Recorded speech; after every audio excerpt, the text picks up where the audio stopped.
Hello, good to see you. I'm Iza Islan and you're watching Tamu AWANI, where we get intimate with interesting, influential and important individuals from around the world. And it is such a pleasure for Astro AWANI as well as for myself to have such an honorable guest on our show tonight. And this very eccentric person is actually an anchor and a journalist for CNN, and he has been in the broadcast journalism industry for the longest of time. And he actually hosts his own shows, one of which is named after himself, Quest Means Business, as well as the more recent one, which is The Business Traveler, which is also why he is here in Kuala Lumpur, Malaysia. And with that, I'm sure you know who I'm talking about.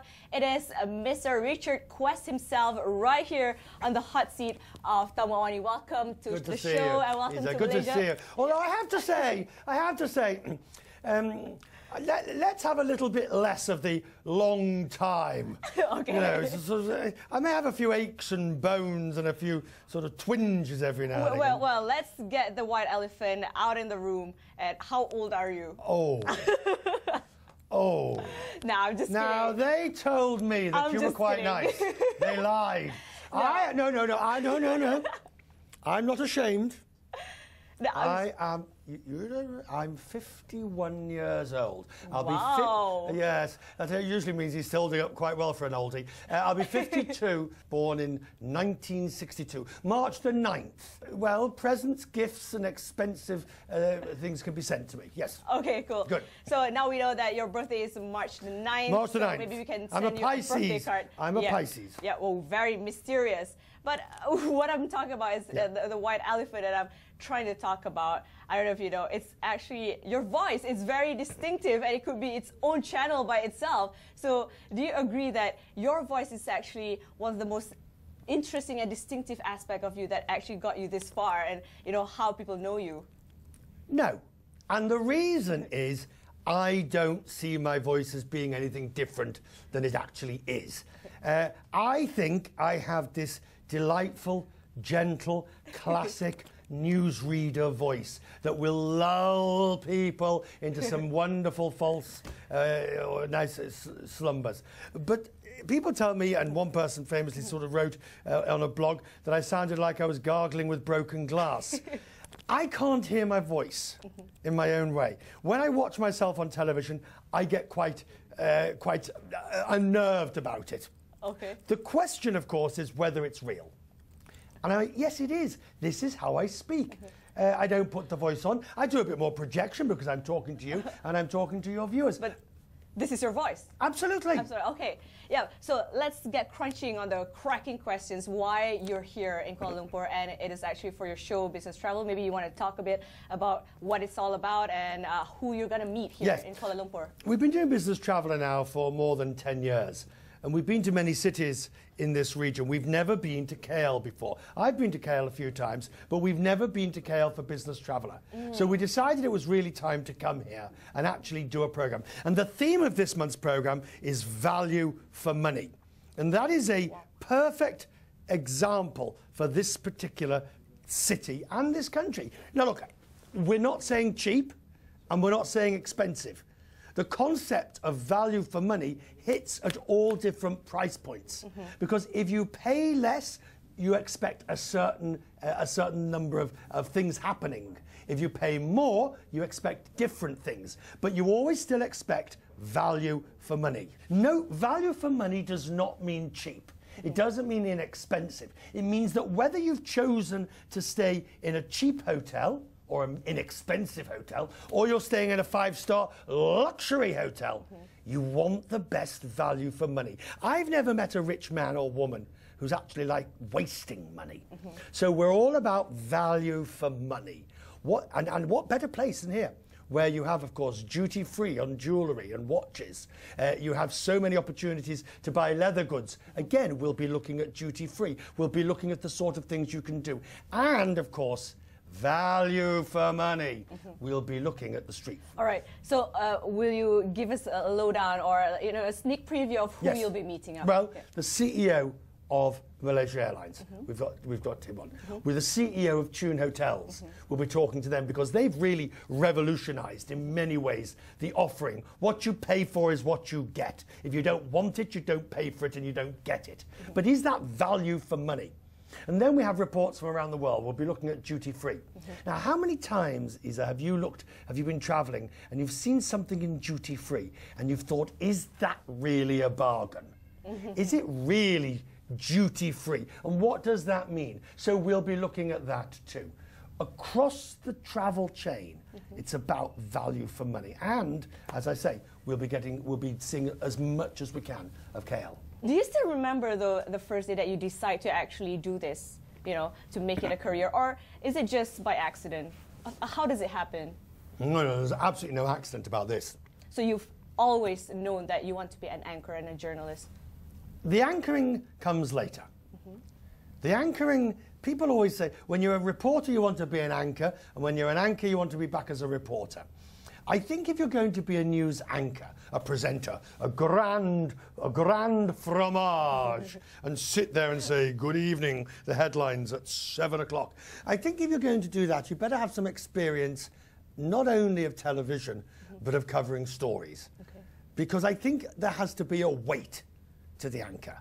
Well, by definition. Yep, but that's why you call it an anchor. An anchor. Yep. And whilst it's very tempting to have sort of the latest young thing anchoring, and maybe there's a call for that, I think you'll find ultimately anchoring and presenting and doing the evening news does gravitate ultimately to the more experienced. So to answer your question, I decided very early on, 6, 7, 8, 9, that I loved broadcasting.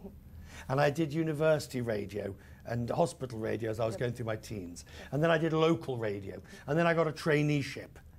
And even though I was a qualified or lawyer, I decided that I preferred broadcasting.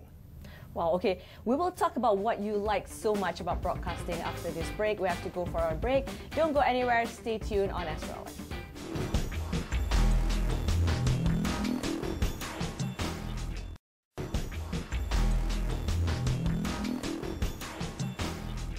All right, welcome back to Tamu AWANI, and we're still with Richard Quest, grilling him on the hot seat of Tamu AWANI. All right, Richard, so we were asking you about your passion towards broadcasting and journalism. You have been involved in this since the earlier age, right? So what is it about broadcasting and journalism that you really love? Oh, it's very easy. It is absolutely easy. It is the ability and knowledge that you are telling people something they either haven't heard or don't know, or you're helping them understand why this might be important in the bigger context. It is not some massive ego boost that you're on television or radio or whatever.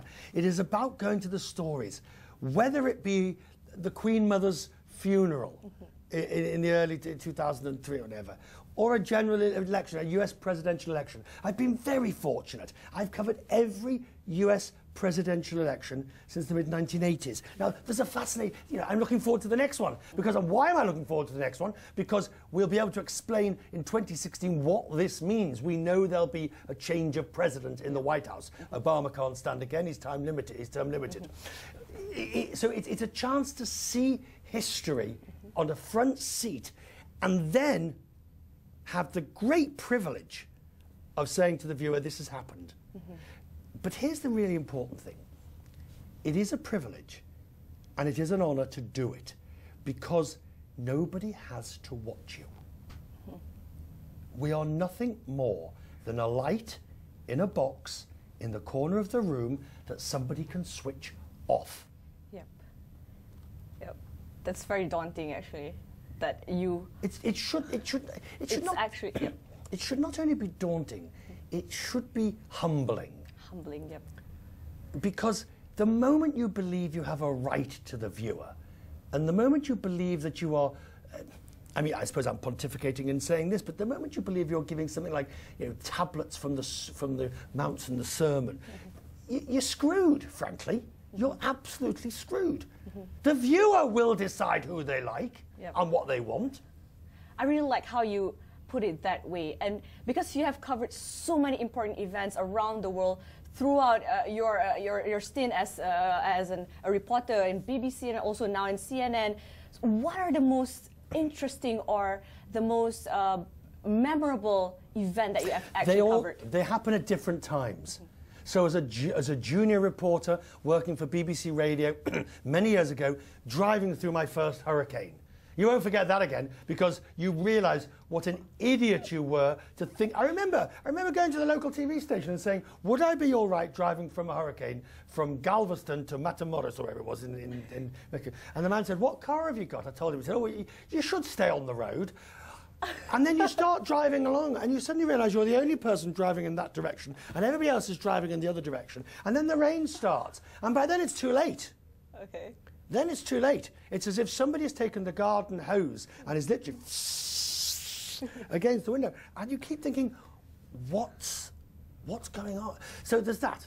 Or then you've got, when I covered the funeral of Pope John Paul II, or the Queen Mother. Or then you've got the royal weddings that one covers. Things like that. Those are the moments you remember. Wow, okay. And you've met a lot since I started. Another one. Well, in this area of the world, the inaugural flight of the A380, Singapore Airlines, from Singapore to Sydney. Now, you know, all right, it was a cute day and I was enjoying it. Better still, the last flight of Concorde from New York to London. Now I was on that plane, yay! Wow. And you've met a lot of iconic people actually from around. You've met the holy Dalai Lama and also to the Playboy magazine founder Hugh Hefner. Who are the most interesting person or who are the most interesting people that you've actually met and you actually love interviewing? It's interesting. They're often not the famous, and they're usually not the celebrities. Okay. I'll give you an example. When Latvia joined the European Union, I was there talking to some old woman up a church steeple, and we were interviewing her. And she had seen communism go. She had seen all their money go. She had seen their pensions go. She had seen everything since there was no longer communism. And I said to this woman in Riga, I said, okay, would you like to go back to communism? Okay. Would you like to go back to communism and get your pension and your health care? Give me your hand. Give me your hands. And she said, she grabbed my hand. She said, no, no, no, she said, my grandchildren will live in the European Union. Now, this woman was, and then she gave me a coin, an old coin from old Latvia, which I still have in my briefcase, and I travel everywhere with it. Those are the moments you remember, because they are the moments of real life. It's not some star telling you why they've done a new movie. That bores me rigid, unless it's a reason of a movie that they really wanted to make. But if it's another million, 10 million, nah. You want the people who've got a story to tell, because that's what resonates to the viewer. Wow, all right. So is there anybody else in the world that you would love to meet or to interview? Where do we start?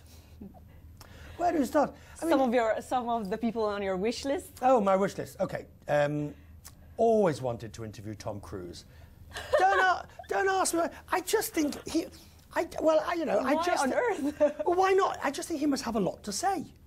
Okay. Now, I want to interview him, not just about his views on this, that, or the other, but I want to hear what makes the man tick. Okay. Again, Leonardo DiCaprio.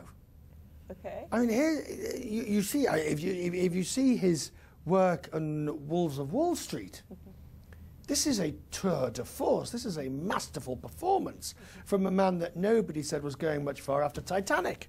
Yep. So you want now. I hear you're saying, "Oh, these are very odd people." He's come up with two people from. They are the people. You want to interview people who've got a story to tell. And you feel that these two people have stories to tell. Oh yeah. The Dalai Lama. Fascinating. Again, when I met him a couple of times. It is a fascinating privilege to sit with that man. It's a huge honour, and hear what he has to say. Anybody who's doing something. All right, Richard, so that's very interesting, and we might like to get a little bit personal with you, but not until after this break.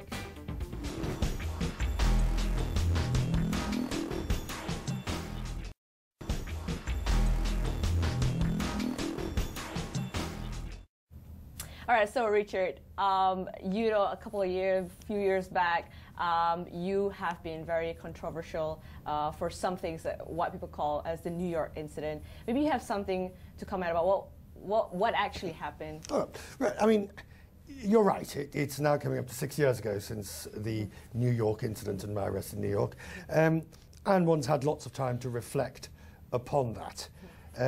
I can tell you this. In one's life, there are those moments of crises. There are those times when you have events of which you regret. But as your viewers will know, anyone who's faced this sort of lifetime crisis, arrest, death of a loved one, a major personal incident, you get through it with the help and support of other people. And it often sounds like such a cliche when you say it, but anybody who's been through it knows that to be the case. So do I regret the events? I've said many times, yes, of course. But I don't dwell. Frankly, I don't dwell on what happened. I prefer to be gratified and uplifted by those people who helped me and supported me, so that thankfully I'm able to sit here today with you and discuss these wider issues. Yep, and some people think that could be a setback for you, but actually you've risen and you've hosted your own shows and stuff. How do you pick yourself up after that? You just do. You do it with other people. You do it with other people. You don't do it on your own. So it's the support of your Absolutely. family and friends. Absolutely. It's the support of family, of friends, of colleagues, of the organisation. Those are the sort of... The facts of what happened are irrelevant at one level. It is the understanding of a crisis in one's life. And it is at those moments, it's not what happens that's important, it's how you respond to them that's important. Anybody will tell you that. It's what you do as a person that becomes the important issue. All right, so you've done a lot in the span of your career. How do you actually wind down? What is an off day for you? It's a very good question, and it's one that I have to continually review. Because there isn't much downtime. And arguably, yes, that is a dysfunctional life. It is not a life, it's a great one, and I'm loving it, and I'm having a lot of fun. But if you bear in mind what I've done since the beginning of the year, Zurich, Moscow, New York, San Francisco, Dubai, Hong Kong, KL, and that is, you can't keep that up. So what I'm looking forward to particularly is getting back home to New York next week, whereupon routine will return. The gym every morning at 7 a.m. with my trainer. In the office with a proper breakfast at 9 to 9:30. The morning meeting. Sounds so dull. The morning meeting with my colleagues. Doing the programme. Tidying my sock drawer. Doing some renovations at home. Dinner with friends. Catching up on those movies. And best of all, sleeping in my own bed. Okay, do you have a particular interest maybe in music? I thought you were going to say, do I have a particular bed?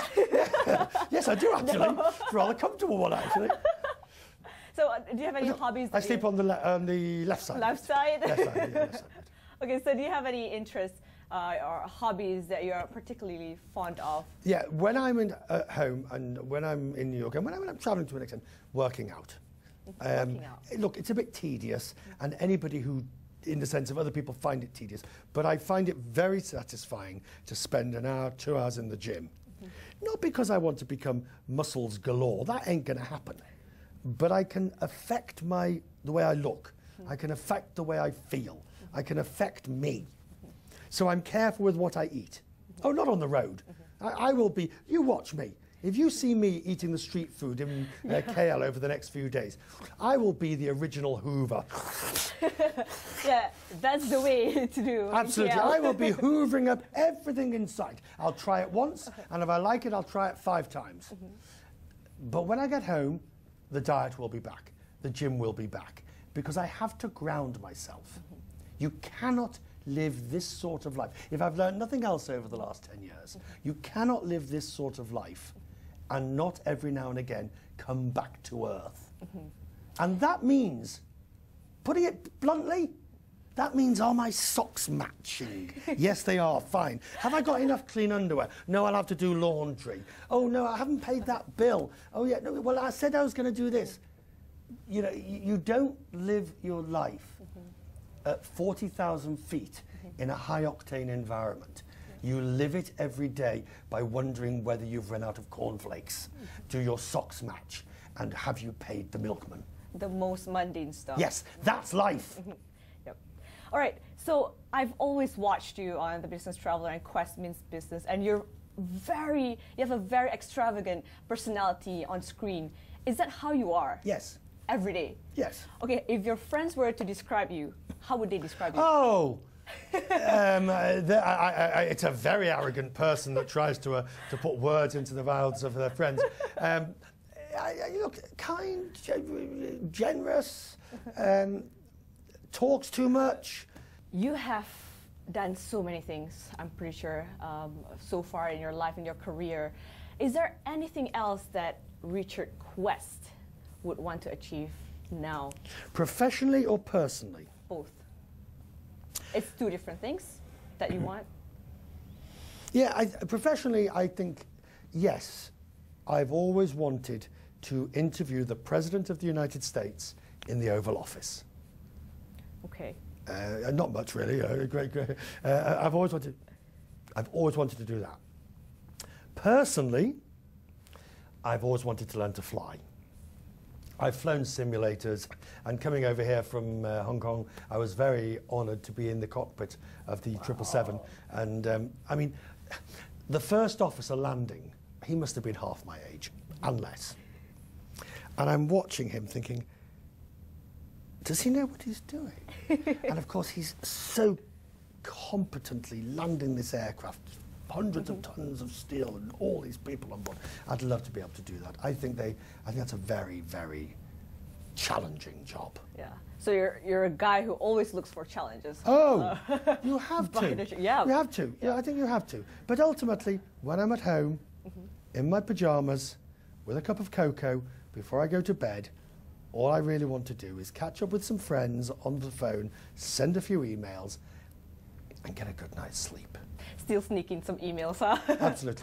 All right, okay, Richard, I really love to chat with you for as long as we can, but I'm afraid that's all the time we have. Thank you so much for being on Tamu AWANI and having this chat with me. Thank you so much. Thank you very much. Have a great time in Kuala Lumpur. That was Tamu AWANI with Richard Quest, and I am Iza Islan. Tune in to Astro AWANI, your favorite news channel. Good night.